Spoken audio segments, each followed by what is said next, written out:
poetDannyQueen, and the name of the piece is House of the Living Dead, Home of the Tea Party Zombies.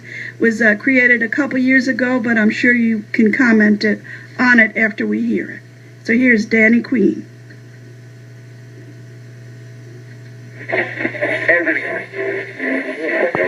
And the reason that Speaker Boehner hasn't called a vote on it is because he doesn't apparently want to see the government shutdown end at the moment. Hold a vote. Call a vote right now. And let's see what happens.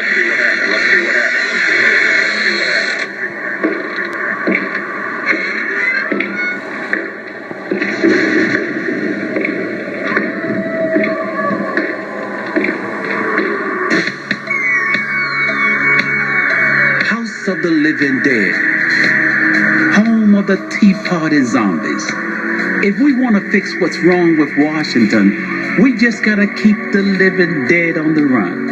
As Speaker of the House and not the Tea Party clan, Crybaby Boehner don't have a backbone to take a stand. The party's extreme power play, game of cat and mouse, have made them all sleepwalking zombies in the halls of the House.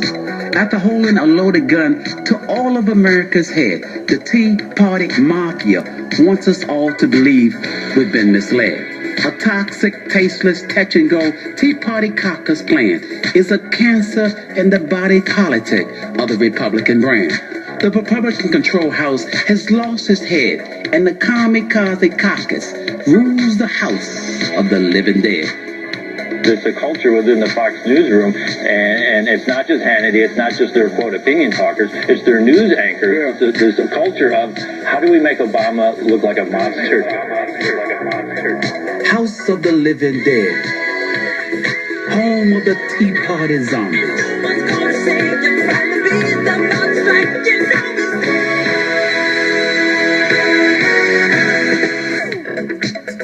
The ultra-right of the House is on a classic carnival cruise to a place called Nowhere. And it's the same old news. Those opposed to Obamacare, already in non-stop effect, need to come to terms with their own reality check.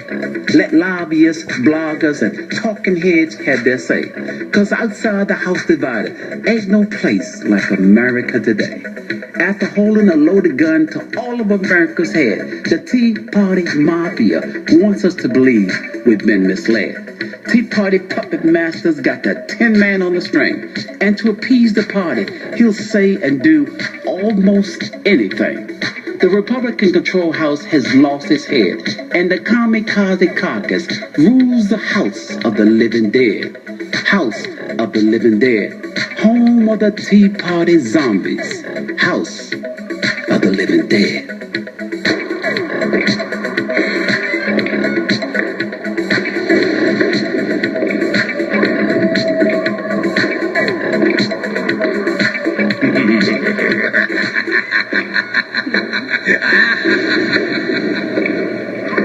Okay, that was again our own Danny Queen with a post-Halloween piece talking about the elections a few years ago.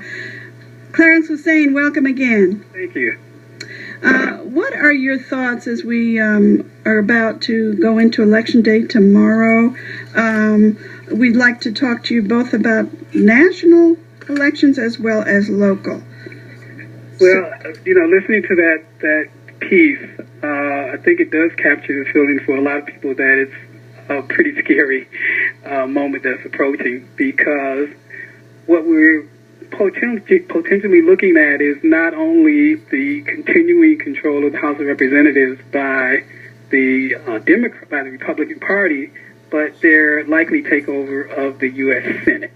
And these are not moderate Republicans by any stretch. These are basically extremists and further extremists who are going to take over.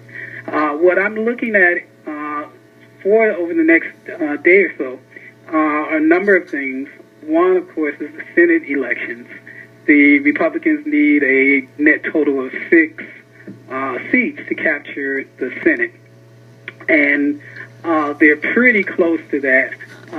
The only way in which that actually probably will not happen is if there's a unprecedented black turnout in a number of the key states where there are contested elections for the Senate. Arkansas, North Carolina, a number of different states where the black vote can make a difference, Colorado, Kansas, Michigan. But that's a potential change, dramatic change. Also, governor's races that are taking place across the country in Colorado, Connecticut, Florida, Georgia, Illinois, Michigan, Wisconsin, Maryland. Those will be important for a number of reasons that are connected with what I think hasn't been given a lot of attention, state legislative elections. The elections of who's going to be in control of the state houses and the state senates really is critical, because that will shape not only redistricting as it did in the 2010 elections, but it will shape things like voting rights, for example. And